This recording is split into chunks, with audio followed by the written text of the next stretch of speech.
This is gonna be cool. But come on, I mean, can you hear the engine? The quality, it started right up. It's a 48.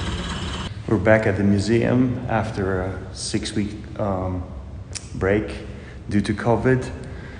There's only 2 days left to view the cars for the public, and I'm lucky enough to show you the display again. You can see one of my favorite cars there. I have 2 of these. There's a DS, and you're gonna see some of British cars with this great bus. You see behind me we have the Western German cars. There are Mercedes-Benzes. There's a Ford Taunus, my favorite VW bus, and another Mercedes, the SL, the R107 type. There's a BMW. There's a Käfer. I told you about the flags. The flags represent the countries that the cars come from. And well, the Italian section is not that interesting. There are not that many great cars, but that's good, because if you watch other guys on YouTube, they'll probably show you Ferraris and Alfa Romeos, the best cars there are. But many of us collectors, we have something that we find in a barn, and we try to restore on our own, and they're not that fancy. So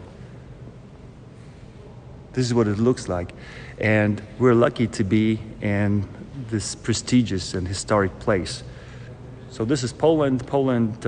Poles on vacation. You see the stuff here is not that great.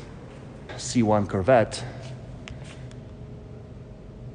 It belongs to my friend Robert. There's a Mustang 289, which I think is not a proper car for the display car alongside the Corvette. It should be Jaguar XK 120 or 150, or perhaps a Ford Thunderbird, not a Mustang. Mustang should have some Mopar or maybe a Camaro. So there you see the Studebaker 6. It's a true barn find with a lot of dust on it, and a beautiful veteran car, the REO. These are cars from between World War I and World War II. Fords, Ford A's, and we're gonna go to the other side. Oh, I love military vehicles, and a lot of bikes. Bikes are great, and hopefully we're gonna talk about bikes as well today. Look at the other stuff that they have. There is a German machine gun, MP34, I guess, or MG34. It was dug out from the ground, I guess, and it was partially restored. It's there on this cleaned up motorcycle. It has the insignia of General Rommel's, and we have an UAZ or gas 69. That's a 69. I'm going to tell you the difference today. There are 2 different types of gas or UAZ.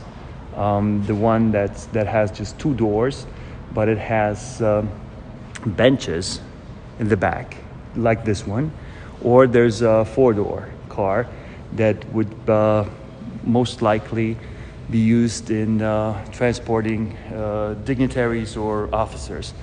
And this is the pearl of the collection, and I'm gonna show you and tell you more about this Auto Union car, Jeep. It's probably only one in existence, so this is really, truly a jam.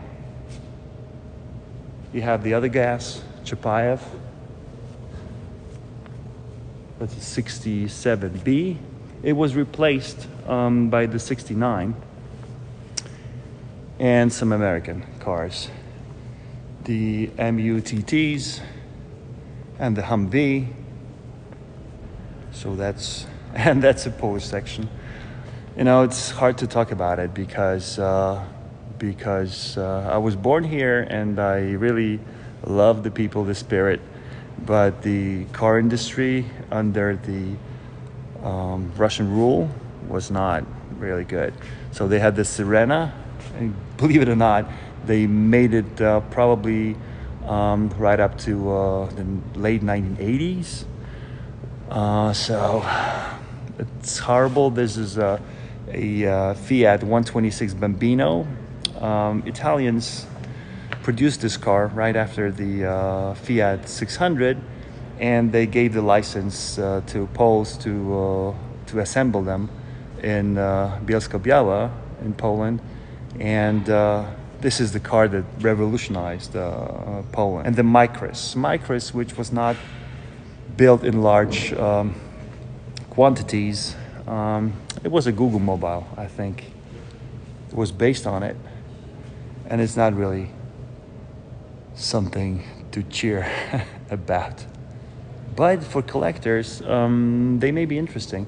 I mean, bubble cars and small cars are something that collectors like. So if you want to see or find something that's really odd, that's an oddity. All right. And there's another Sirena. And there's a Warszawa. Warszawa is not a bad car, and it's a great pickup. It was based on a gas M20 Pobieda, which some people say it has some connections to Fords, but others claim that it was Russian-made, and although it resembles some of the American cars from like the 1940s, it was built by Russians on their own. And this is a car that comes from that basic M20. It's a Warszawa station wagon, and it's a nice car, really. I'd like to own one day. In the back you have trucks, small trucks, Żuks and the Tarpan, and the Nysa. The gray one is called the Nysa, like the river in Poland. Żuk, a Beetle, the one with the gray one with the blue stripe. It was not a bad car. There's a Fiat and a Polonaise. Polonaise was the hit of the 1980s and 1990s in Poland. It was pretty good because it was a hatchback, and it was prepared by Italians. It replaced the Fiat 125P, and this is a version that was produced here in Poland. It differs a lot, and especially in the 1980s, it was so primitive because Poland had a great crisis. President Ronald Reagan tried to and he succeeded in it, tried to sort of strangle commies in the 1980s. So there were a lot of bans and restrictions, so they couldn't build good quality cars. And you remember the movement of solidarity in 1980 and 1981. It was crashed by Dictator General Jaruzelski here in Poland. So the martial law was imposed in 1981, and it lasted for 2 years. I remember these times. I went to school here in Poland, so there were soldiers on the street, tanks, armored carriers, and it wasn't a good time. And this is the M20 Pobieda. So this is the Polish Warszawa based on this model. So this is the first actual sedan, but it was given to Poles by Marshal Stalin as a gift of appreciation, sort of. But we had to pay a lot of money for it. I mean Poles, in coal and other products. So it wasn't a good deal for the Poles. Special vehicles. You have the ambulance. When you compare the ambulance in the States or even in Western Europe to this small size Fiat that you see, the cream one, and the white Polonaise Caro, it's I mean, the service inside was not really great. Doctors had to really stretch their skills to save somebody or to just get them to the hospital. And this is the Eastern German corner. I like it very much. I like the Trabant, although it's a pretty bad car, pretty simple. But for a collector, if you want to collect one, it may be interesting. Although driving it is horrible. It's made of Duraplex, this sort of plastic, but non-plastic. It's a resin and plywood combination. So it's a recycled car, actually. Now we're thinking about environment and recycling, and this is actually the answer to it. Make cars out of recycled stuff that you have. Resin, you have old rags, and you have some plywood, and you mix them together with glue, and you have panels for this car. And there's another one, the car that is bogus. I would call it bogus because it's not. It's a replica. It's a replica of a very rare and sought after Minimoog or Kiebelwagen-like car used in the military, but also sold in Greece, for example, because it was, as you can see, it looked like a Minimoog, but it's a replica. This replica was made out of station wagon version, and the car is called a Tramp, but it's not a real Tramp. So it's not a Trabant Tramp, it's just a replica. I'm going to show you details, but I can see that my friend Piotr is taking his, I can hear it, he's taking his Ford 8 out of the station here. See, Piotr has his car. Hi, Piotr. He's warming it up. And is he gonna take it out? I don't know. I saw him do that last time, so maybe this is the time. Come on. All right. You gonna start them up, both? Or just this one? Okay. All right. So this is gonna be cool. But come on. I mean, can you hear the engine? The quality. It started right up. It's a 48. A beautiful coupe with the back seat. And now he has a pickup truck. He's gonna start it up. All right. That choke, the mixer, and started right up. Can you believe it? Think of the quality, how the people in Poland, collectors in Poland, take care of these cars.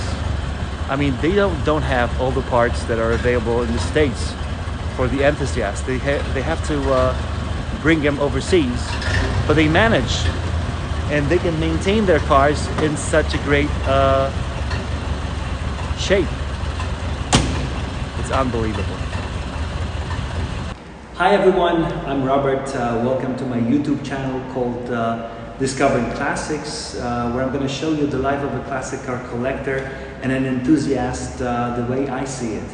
I'm not a professional car salesman, I'm not a mechanic, so you won't be seeing any gimmicks or smooth talk. It'll be classic cars from a perspective of someone who thinks that owning a classic car is a true privilege and a very cool hobby. So if you like it, I'll keep on shooting the quality content for your amusement.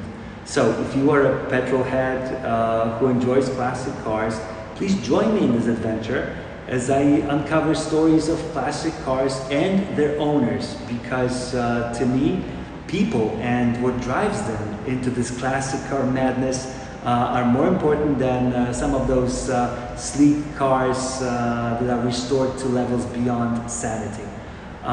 This classic car show is going to be as organic as possible. So no scripts, no team of professional specialists behind this project. I'm the protege of no one. It's just me, my camera, and you, the viewers. Please watch these tales as I uncover the ups and downs of collecting classic cars. If you like that idea, please subscribe and watch the future episodes of my show. So take care.